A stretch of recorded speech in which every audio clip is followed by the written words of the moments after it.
June 11, 1944. Task Force 58, Majuro Atoll, Marshall Islands. On the signal bridge, radio static hissed across carrier frequencies as encrypted operational messages were converted into concrete tactical orders. Operation Forager was underway. Proceed to the Marianas. Conduct air superiority missions against Japanese positions Saipan, Tinian, and Guam. Maintain fleet readiness for an expected enemy carrier counterstrike. Vice Admiral Mark Andrew Mitcher lowered his binoculars and turned to his operations officer. 15 fleet carriers, 7 battleships, 21 cruisers, and 69 destroyers. The assembled force represented the greatest concentration of naval aviation power ever deployed. What none of them could fully foresee was that this single operation would ignite the most destructive carrier battle in naval history, effectively annihilating Japanese naval aviation as a fighting force. The Pacific War had taught American planners that aircraft carriers were far more than mobile airfields. They were the decisive instruments of modern naval warfare. Command the skies and you controlled the seas. Control the seas and you could project power across the immense Pacific distances that had once shielded Japan. The Essex-class carriers embodied America's industrial solution to the strategic demands of Pacific warfare. Task Force 58 sliced through the Pacific swells at 25 knots. The massive Essex-class carriers displaced 27,100 tons at standard load. Each vessel measured 872 feet in length with a beam of 93 feet. Vice Admiral Mitcher stood on the flag bridge of USS Lexington, studying formations spread across 40 miles of ocean. His command included 7 Essex-class carriers, USS Essex, Yorktown, Hornet, Bunker Hill, Wasp, Lexington, and Enterprise, alongside 8 Independence-class light carriers, including USS Bellowwood, Bataan, Monterey, Cabot, San Jacinto, Princeton, Langley, and Cowpens. Each Essex-class carrier housed 3,448 sailors and carried an air group of 90 aircraft. The ships embarked 4 squadrons, 36 F-6F Hellcat fighters, 36 SB-2C Helldiver dive bombers, and 18 TBF Avenger torpedo bombers. The arithmetic of carrier warfare was elegant in its simplicity. 900 aircraft operated from mobile platforms capable of positioning themselves anywhere across the Pacific. Each carrier possessed 4 elevators able to cycle aircraft between hangar and flight decks in 45 seconds. Flight deck catapults could launch an aircraft every 30 seconds during surge operations. Captain Arleigh Burke, Mitcher's chief of staff, had calculated the tactical implications with his characteristic precision. A Harvard Law School graduate turned naval strategist, Burke understood that carrier warfare ultimately revolved around time and space equations, launch cycles, recovery windows, fuel consumption, and ammunition expenditure. The margin between victory and defeat often narrowed to minutes in launch timing and nautical miles in positioning. Aboard the Japanese carrier Taiho, Vice Admiral Jisaburo Ozawa reviewed his operational directives for Operation Ego. The newest and largest carrier in the Imperial Japanese Navy, Taiho displaced 29,300 tons and carried 75 aircraft. Her armored flight deck, unique among Japanese carriers, was designed to withstand 500-pound bomb strikes. 9 carriers with 430 aircraft constituted Japan's last concentrated carrier striking force. The first mobile fleet included veterans Shokaku and Zuikaku, survivors of Pearl Harbor, along with fleet carriers Junyo and Hayo. Light carriers Ryuho, Chitos, Chiyoda, and Zuho completed the force. Yet these numbers concealed a fatal weakness that afflicted all Japanese carrier operations by mid-1944. Pilot quality had deteriorated catastrophically. Where Pearl Harbor veterans had averaged 700 flight hours, the pilots aboard Ozawa's carriers averaged fewer than 275. Some possessed barely 100 total flight hours. The mathematics of attrition had destroyed Japanese naval aviation as decisively as any enemy weapon. The Imperial Navy had lost more than 400 experienced pilots at Midway, another 250 at the Eastern Solomons and Santa Cruz,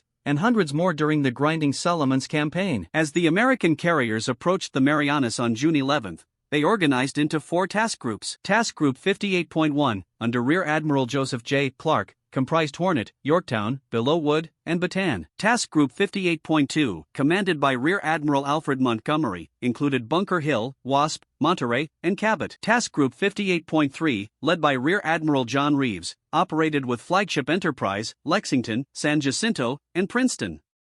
Task Group 58.4, under Rear Admiral William Harrill, consisted of Essex, Langley, and Cowpens. AT 1300. Hours on June 11, the first Essex-class fighter sweep launched against Japanese airfields in the Marianas. Lieutenant Commander Charles Brewer, commanding VF-15 from USS Essex, led 32 Hellcats towards Saipan's Otto Airfield. The Grumman F-6F Hellcat represented Everything the Essex-class carriers embodied: superiority through industrial mass production. Powered by a 2,000 horsepower Pratt & Whitney R280 double wasp engine, the Hellcat could reach 380 miles per hour and climb to 20,000 feet in 7 minutes. Radar operator First Class James Chen aboard USS Essex tracked the fighter sweep on his SK air search radar. The system could detect aircraft at ranges up to 100 m and altitudes up to 30,000 foot, stop every few degrees, analyze the return signal, calculate range and bearing. The Marianas air defense consisted of approximately 500 Japanese aircraft, but only half were operational. At 1335, Brewer's Hellcats encountered the first Japanese defenders. 30 Mitsubishi A-6M rose to intercept, but the engagement was brutally one-sided. The Zero Revolutionary in 1940 was now catastrophically obsolete. Maximum speed of 331 miles per hour. Climb rate to 20,000 feet required 9.5 minutes. No armor protection for the pilot. No self-sealing fuel tanks. Most critically, the Japanese pilots averaged less than 200 hours of flight time, with many having fewer than 100 hours. The first day's combat over the Marianas destroyed 147 Japanese aircraft for the loss of 11 American planes. Commander David McCampbell, commanding Air Group 15 from Essex, would later describe it as clubbing baby seals. The Japanese pilots flew predictable patterns, failed to maintain formation integrity, and showed poor gunnery skills. Their tactical communications were confused and contradictory. Japanese naval intelligence monitoring American radio traffic from Tawatawi began to understand the magnitude of the threat. Emergency messages went out to Admiral Ozawa, ordering the mobile fleet to sortie immediately for the decisive battle. Operation Ago was activated. The plan called for land-based aircraft from the Marianas to attack and damage the American carriers, allowing Ozawa's carrier aircraft to deliver the killing blow. On June 13, CRYP analysts at Fleet Radio Unit Pacific intercepted and decoded Japanese message traffic, revealing Ozawa's intentions. The mobile fleet would sortie from Tai, refuel in the Philippine Sea, then attack the American invasion force at Saipan. Admiral Raymond Spruant, commanding Fifth Fleet, made the critical decision that would shape the battle. Rather than pursue the Japanese fleet, Task Force 58 would remain tied to the invasion beaches, forcing Ozawa to come to them. Executive Officer John Williamson aboard USS Yorktown calculated the tactical geometry. Japanese carrier aircraft had longer range than their American counterparts. Zeros could fly 1,940 mi on internal fuel. Kates and Val had similar endurance.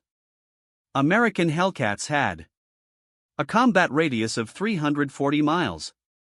Hell Divers 276 miles. Avengers 275 miles. This meant Ozawa could launch strikes from beyond American striking range, a critical tactical advantage. Understood what the Japanese had apparently forgotten. Modern carrier warfare was not about individual aircraft performance, but integrated system capabilities. Radar-directed fighter control, proximity-fused anti-aircraft shells, damage control procedures, communications discipline. The Essex-class carriers possessed overwhelming advantages in every category except aircraft range. At 21:30. On June 18, submarine USS Kavala detected the Japanese Mobile Fleet 360. Ni west-southwest of Saipan. Lieutenant Commander Herman Kleur tracked the enemy formation for 6 hours. Transmitting contact reports that reached Spruance by 0300 on June 19. The Japanese were approaching from the west, apparently unaware their position was known. Dawn on June 19, 1944. Weather conditions were ideal for carrier operations. Ceiling unlimited. Visibility 40 miles. Moderate easterly. Trade winds at 14 knots. Sea state 3. With long Pacific swells. Perfect flying weather for what would become the largest carrier battle in history. At 0730, radar operators aboard USS Yorktown detected the first Japanese strike wave. At 140 miles range. 69 aircraft approaching. From the west at 18,000 feet, fighter direction officer Lieutenant Joseph Egat began vectoring combat air patrol fighters to intercept the new Grumman F-6 F-3 Hellcats armed with 650 caliber machine guns carrying 400 rounds per gun climbed toward the incoming raid. Lieutenant Alex Vasu, flying from USS Lexington, was among the first to engage. An ace with 12 previous victories, Vasu would later describe the interception. "I couldn't believe it. They were flying in perfect formation like it was an air show. No weaving, no cover, just straight and level." In 8 minutes of combat, Vasu shot down 6 Japanese aircraft, becoming an ace in a day. The Japanese strike leader, Lieutenant Commander Akira Tarui from carrier Taiho, had never faced radar-directed fighter interception. His pilots, averaging 150 hours flight time, were unprepared for the coordinated Hellcat attacks. American fighters engaged from above and behind, using superior speed and firepower to devastating effect. Of 69 aircraft in the first wave, 42 were shot down before reaching the American fleet. At 0910, submarine USS Albor fired 6 torpedoes at carrier Taiho from 5,000 yards. 1 torpedo struck the carrier's aviation fuel system, causing vapor leaks that would prove fatal. Damage Control Officer Commander Utaka Kobayashi ordered ventilation systems reversed to clear the fumes, inadvertently spreading aviation gasoline vapors throughout the ship. The second Japanese strike wave, 128 aircraft strong, arrived at 1,000 hours. Radar-directed Hellcats intercepted at 60 miles from the fleet. Lieutenant Commander Charles Brewer, leading VF-15 from Essex, described the engagement. "It was like a training exercise. They flew straight into our guns without taking evasive action. My wingman asked if we were really in combat." 97 Japanese aircraft were destroyed in the second wave. American anti-aircraft fire, directed by Mark 37 gun directors with radar ranging, created a wall of steel around the carriers. The new proximity-fused shells detonated within lethal range of aircraft without requiring direct hits.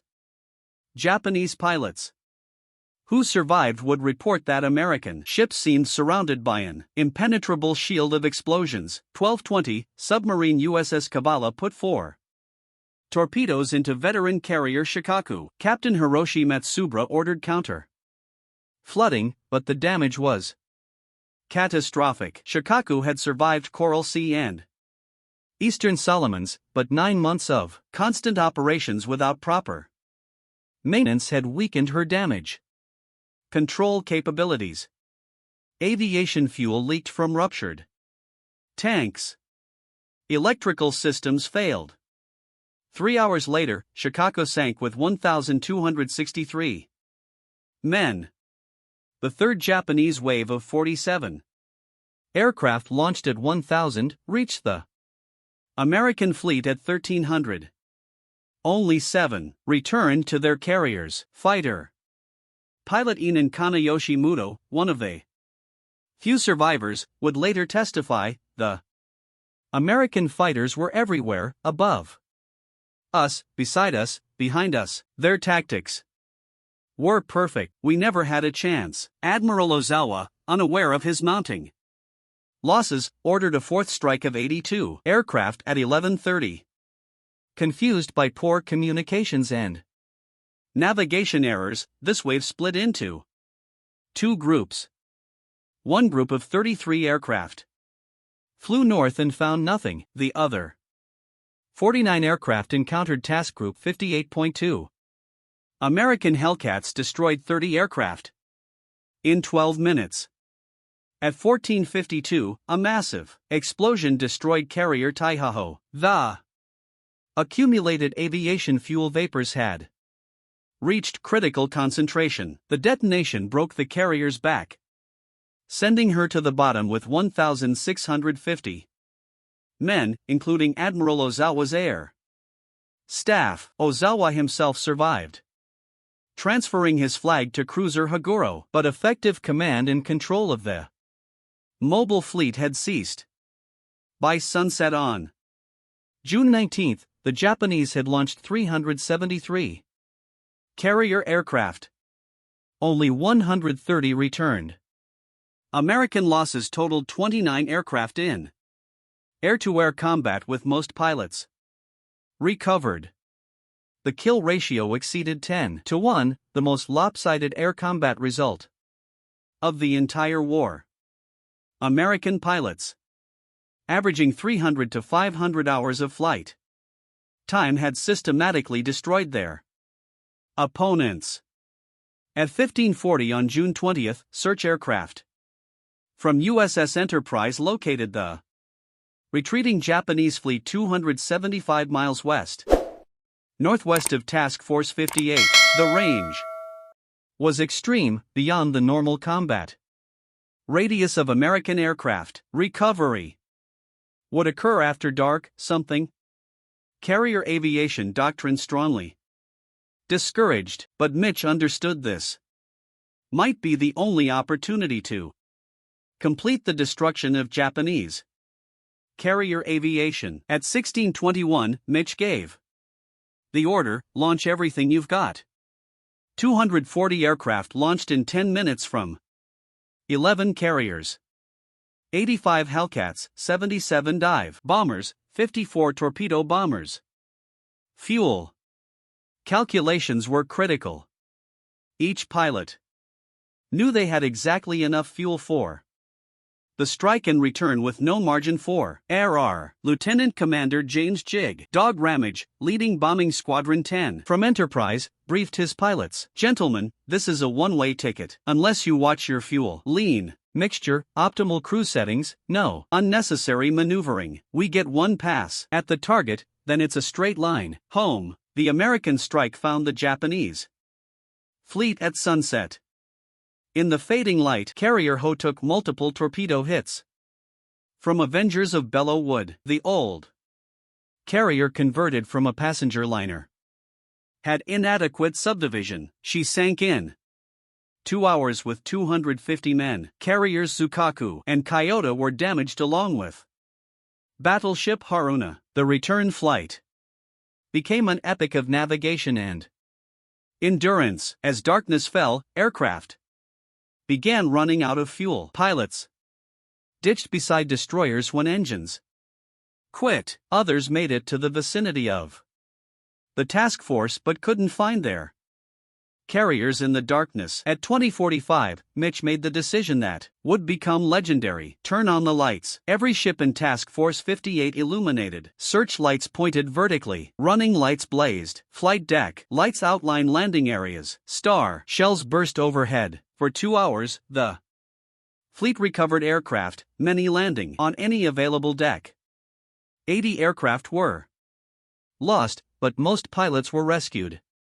The mission had cost American carrier aviation dearly, but Japanese carrier power was finished.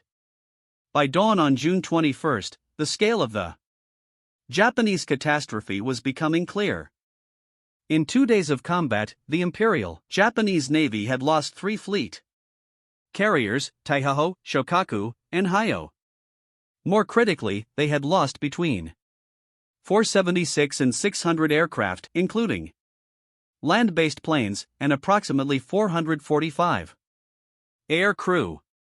The survivors flying back to Ozawa's remaining carriers possessed neither the skill nor experience to conduct offensive operations. American losses totaled 123 aircraft, with 76 air crew killed. More importantly, Task Force 58 still possessed over 750 operational aircraft. With trained pilots, the industrial mathematics were inexorable. American training programs were producing 2,000 new naval aviators per month. Each pilot received 500 hours of flight training, including 50 hours in operational aircraft types. Advanced training included radar interception, night operations, and instrument flying.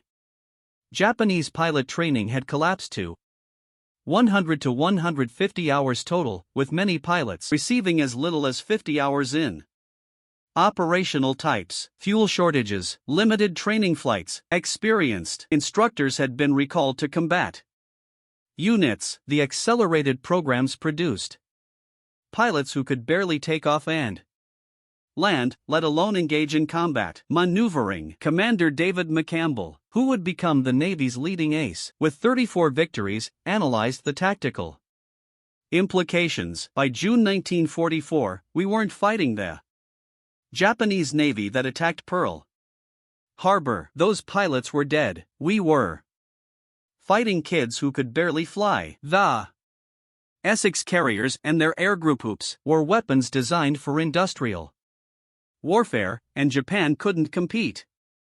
Statistical analysis revealed the devastating efficiency of American carrier operations.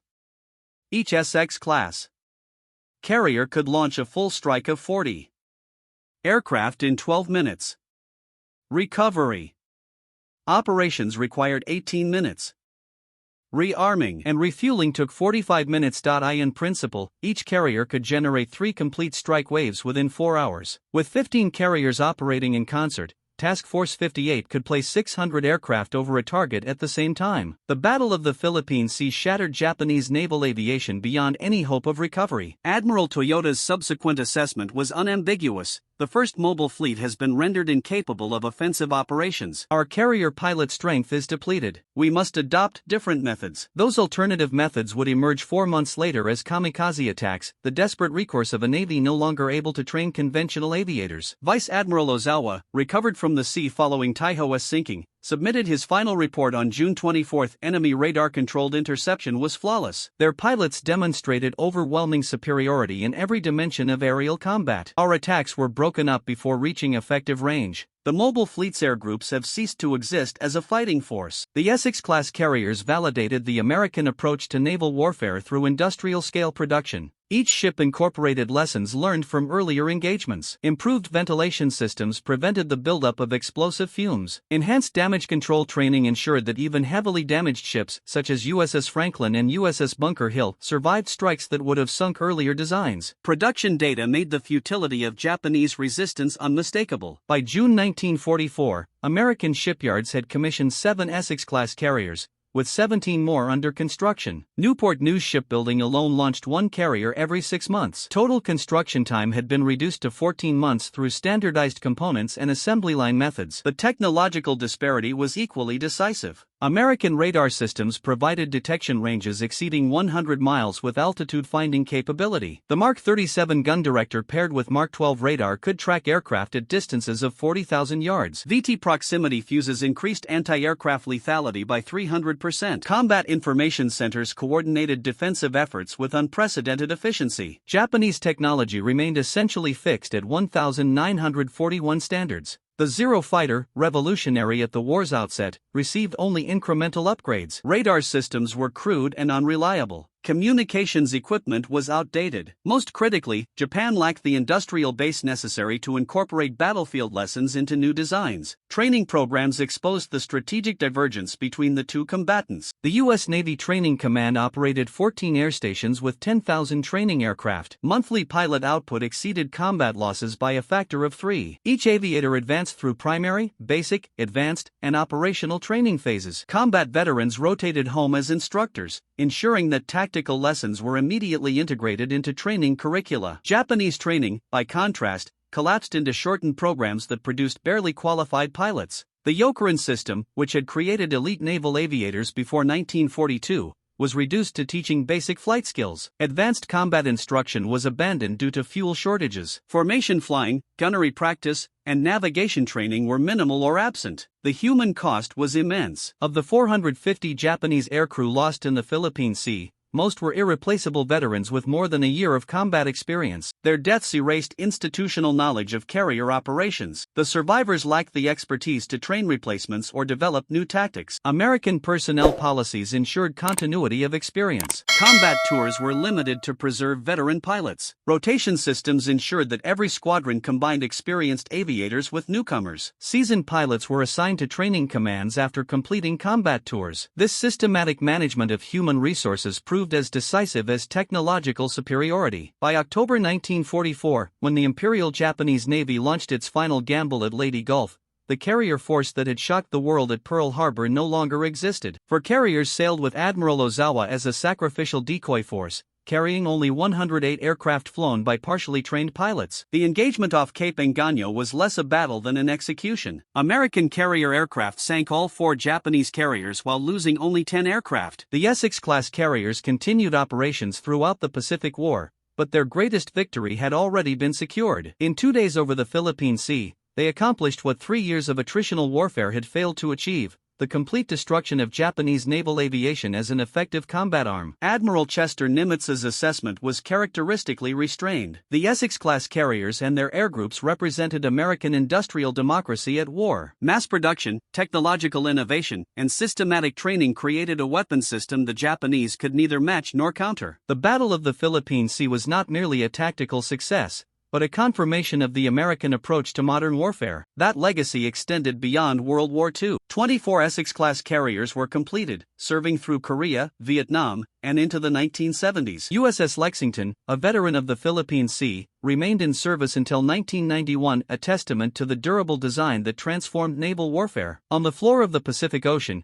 3 Japanese carriers rest on the seabed, their aircraft still in their hangars, their pilots at their stations. They stand as memorials to the final moment when individual skill and courage might have challenged industrial mass production. But mathematics, as Executive Officer Williamson had understood, was inexorable. The Essex-class carriers had not merely won a battle, they demonstrated that the future of naval warfare belonged to nations capable of mobilizing industrial democracy, technological innovation, and systematic training on a massive scale. The Philippine Sea marked the end of an era when naval aviation was an art practiced by elite warriors. The future belonged to nations that could transform war into an industrial process where victory was determined not by individual heroism, but by production figures, training hours, and technical specifications. The Essex-class carriers, built in American shipyards and manned by citizen sailors, permanently reshaped the nature of naval warfare.